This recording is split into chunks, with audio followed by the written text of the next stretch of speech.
directement en face au dialogue, dire ça ne passera pas, ça ne passera pas. Vous pouvoir rester avec le pouvoir, mais la population attend de vous beaucoup de choses, notamment de bonnes élections. Voilà notre réussite, madame. Moi, je suis coordinateur du mouvement patriotique congolais. Nous avons dit élection, 110 millions de jeunes.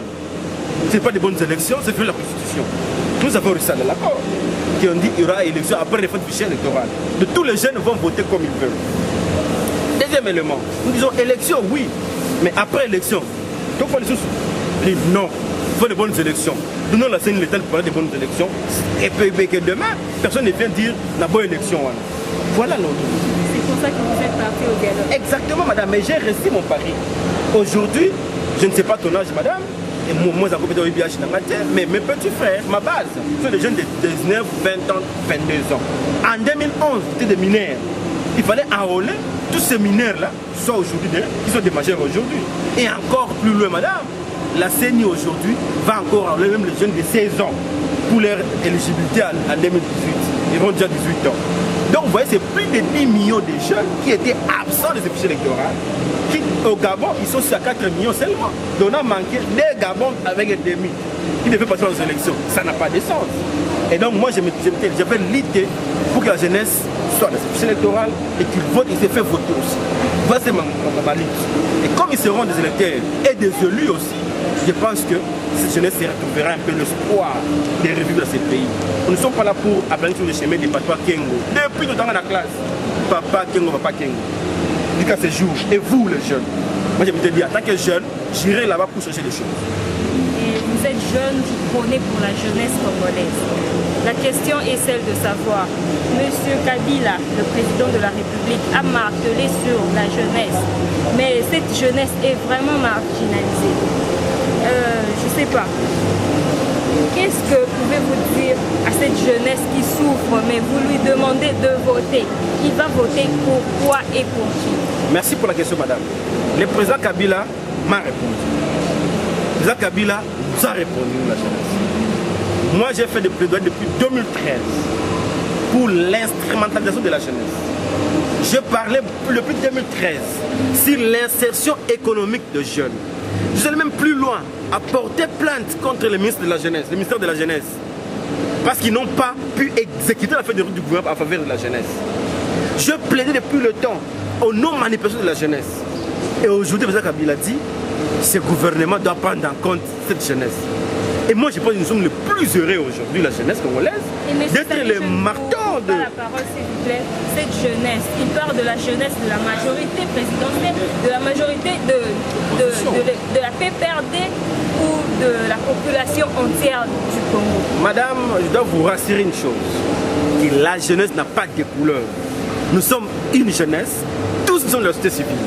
Quand on devient dans les partis politiques, on est jeune de tel parti, on parle dans les ligues des jeunes. C'est ces partis-là. Mais quand on dit que tu es dans la jeunesse, donc tu n'as pas de couleur, tu es pour la République. Et moi, quand je travaille, je lutte pour la jeunesse congolaise. Je ne dis pas jeune de, non. Pour la République. Quand on dit aujourd'hui, les jeunes vont participer à tout le niveau de prise de décision. C'est quel jeune? Le parti politique? Non, c'est nous tous la jeunesse. Y compris vous. Pourquoi pas demain avoir un ministre jeune comme vous, ministre de la Communication? Pourquoi pas?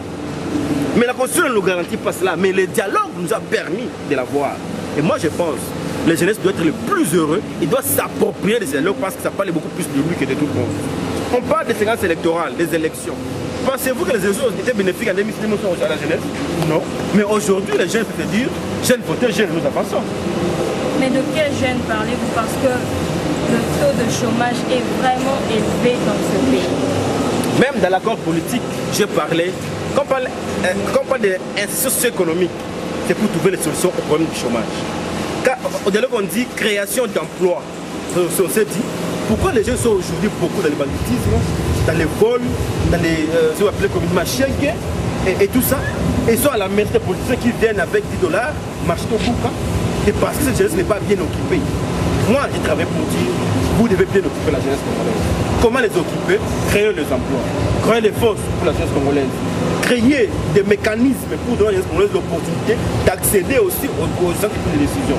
Je vous rassure, madame, si seulement si le Premier ministre qui est actuellement Sami Badibanga, mon nom, Sami Badibanga, réalise Pour faire respecter l'accord politique, vous trouverez des jeunes PDG, vous trouverez des jeunes ministres, vous trouverez des jeunes à tous les niveaux de prise de décision, vous trouverez des jeunes. Et donc nous sommes les plus heureux, toute la République en tant que jeunesse, parce que ce dialogue, cet dialogue nous a permis d'avoir un accord qui met l'accent sur la jeunesse congolaise. Et puis là, Kabila l'a dit, il n'y a pas longtemps, il n'y a pas 3 jours, il a dit, parce qu'il a pris même 4 ou 5 minutes et parlé uniquement de la jeunesse. Et donc nous sommes les plus heureux, madame. Je suis très fier que ma lutte aujourd'hui est la réponse directe sur le numéro 1 de la République. Je suis très heureux, madame. Parlez un peu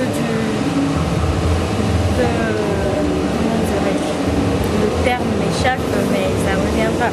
Je disais, parler un peu de votre parcours. Comment vous avez commencé? Merci pour la question, madame. Mon parcours est tellement long que je ne saurais pas expliquer. Et ici, mon parcours politique, bon, d'accord, peut-être rapidement, mais je suis issu d'une petite famille très modeste qui n'avait même pas de moyens, peut-être moi de m'envoyer en Europe hier. Mais aujourd'hui, capable de faire ce qu'il fait avec la jeunesse, pour aller moi-même et retourner moi-même. Cette politique nous a permis d'affronter les hommes d'État en face, leur dire la vérité. Je viens de citer ici qu'aujourd'hui, tout Kabila reconnaît ce que doit faire la jeunesse. Par rapport à l'éthique que nous avons fait.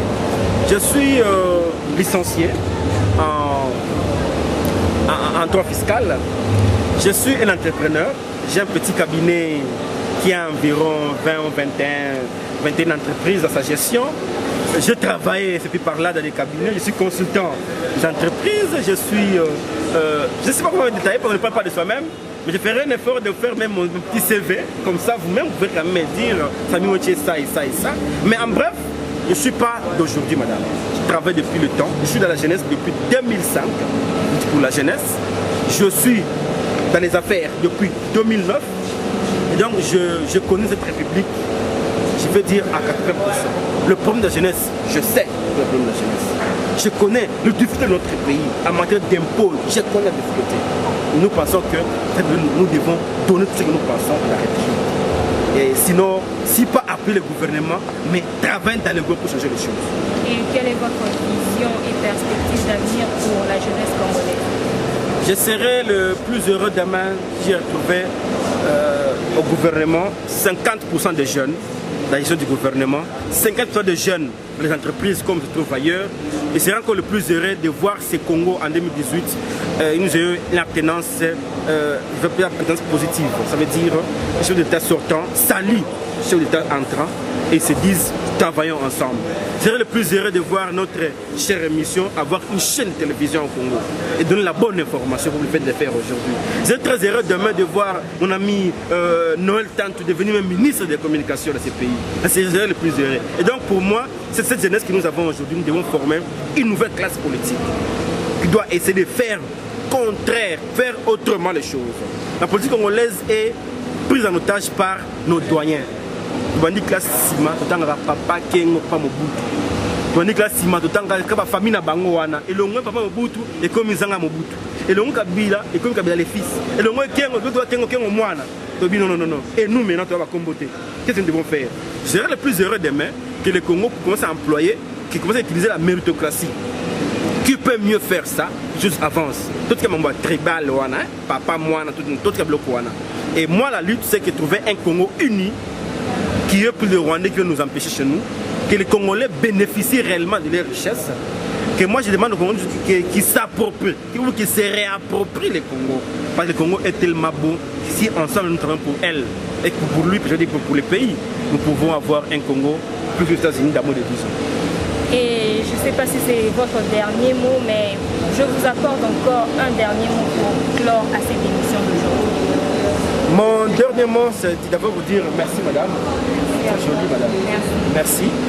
Merci pour cette belle émission. Je pense que vous devrez peut-être encore plus davantage continuer à chercher les informations à la source. Premièrement, c'est qu'aux Congolais, surtout à l'étranger, qui n'ont pas la bonne information, ils ne voient que ce qui se dessine, mais le fond de dessin, ils ne voient pas. Et moi, je leur dis toujours que nous, en tant que jeunes Congolais, on a beaucoup à donner. Vous, les Congolais de l'extérieur, vous devez venir construire votre pays.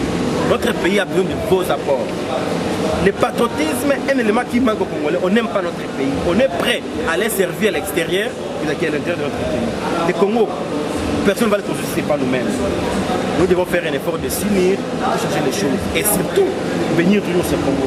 Nos enfants qui viendront après 10 ans, si nous, on n'arrive pas à faire mieux pour ces pays, demain, ces pays apprendront maintenant. Voilà, je remercie votre chaîne, je remercie votre émission et je pense que demain, vont apporter beaucoup mieux à ces pays, ensemble avec vous, c'est de nous soutenir. Laissez les propagandes, les hommes politiques ne veulent pas changer. Laissez, ne les appelez même plus. Je veux les gens qui vont vous donner les bonnes informations que les choses changent. Les politiques, les anciens politiciens sont déjà fatigués, ils ont des images ne changent même pas les choses. Mais nous pensons, nous avec notre force, l'accompagnement, on doit faire mieux que ça. Votre contact pour ceux qui vont vous appeler, vous contacter pour cette belle émission. Merci beaucoup. Si vous voulez contacter Samy Wechi personnellement, envoyez votre mail à samiwechi@gmail.com ou vous m'appelez au 082, le code du pays, plus 243 422 069 13 08. Vous m'appelez, vous allez me trouver personnellement Samy Wechi ou vous écrivez à mpjc.rdc@gmail.com, c'est notre adresse email du mouvement. Nous sommes les patriotes, nous aimons notre pays et nous pensons qu'ensemble avec vous qui nous suivez cette émission, vous pouvez apporter mieux et changer les choses dans notre pays. Merci à vous, Monsieur Samy. J'espère que ça ne sera pas la dernière fois parce que vous nous avez honoré tellement d'avoir répondu à notre invitation et j'espère que ce n'est pas la dernière. Vous viendrez demain, madame, dans mon cabinet en tant que ministre de la République pour m'interviewer encore une fois et vous dire ce que je vais apporter pour la République. Ah, ça, je l'espère. Chers internautes, nous sommes déjà à la fin de notre émission. Comme l'a dit M. Samy Wechi, il a dit que la jeunesse congolaise, il aimerait bien que cette jeunesse soit à 50% demain dans le gouvernement de la République démocratique du Congo. Mais chose qui n'est pas encore réalisée parce que depuis que nous avons commencé les études, il y a toujours des noms qui se citaient déjà depuis 1960 jusqu'à aujourd'hui, ça se répète encore. On voudrait bien un gouvernement plein, rempli de la jeunesse congolaise.